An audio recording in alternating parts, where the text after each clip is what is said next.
Coucou tout le monde, j'espère que vous allez bien et aujourd'hui on se retrouve pour une critique de film. Alors le film dont je vais vous parler aujourd'hui est le film Totem et croyez-moi, c'est pas le meilleur film que j'ai pu voir jusqu'à aujourd'hui, oh non.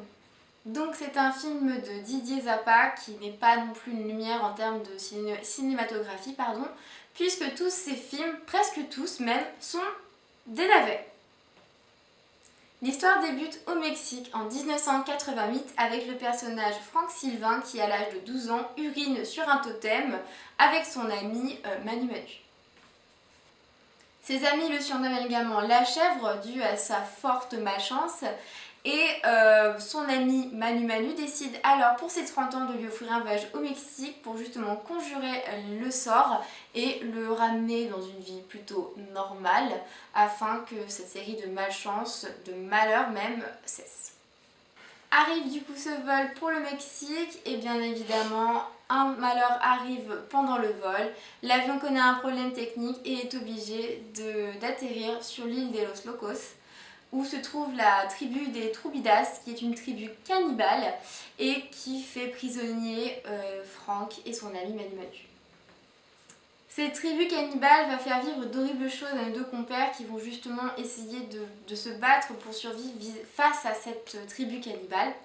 Et par ailleurs, c'est dans cette même tribu qu'ils vont apprendre des incantations ancestrales qui vont justement permettre à nos deux protagonistes de conjurer le sort de Frank et du coup de rentrer sain et sauf en France.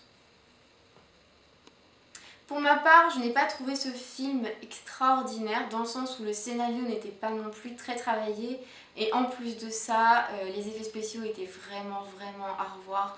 Les plans étaient dégueulasses, on peut le dire, limite ça nous donnait le tournis et justement il y a une très bonne critique à ce sujet.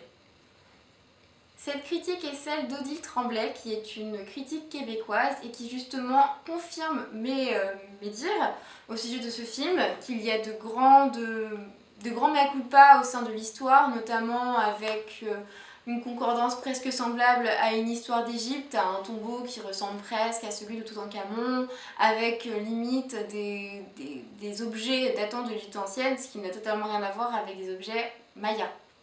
Le choix des acteurs également laisse à désirer puisque ces derniers ont vraiment un jeu extrêmement mauvais. Mais également, ils ont beaucoup de tendance à casser ce jeu de caméra en regardant l'objectif.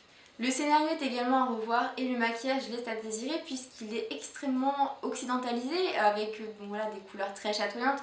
Même si au Mexique les couleurs restent très vives, cela reste très moderne pour l'époque, surtout pour la fin du XXe siècle, mais reste tout de même extrêmement bien réalisé. Personnellement, je vous déconseille d'emmener vos enfants voir ce film puisque d'une part il est déconseillé au moins de 16 ans, mais même pour moi je trouve, il est même trop violent si les enfants sont accompagnés. Voilà tout le monde, j'espère que cette vidéo vous a plu. Personnellement, j'ai aimé vous la tourner et vous présenter du coup ce film puisque c'est vrai que on en parle beaucoup en mal et je vous confirme pourquoi en fait et je vous dis vraiment pourquoi puisque c'est vrai que nous n'avons pas tous accès aux critiques et certains n'ont pas non plus la foi d'aller lire les critiques, mais je vous confirme le fait que ce film n'est pas non plus la révélation de l'année et est plutôt un navet.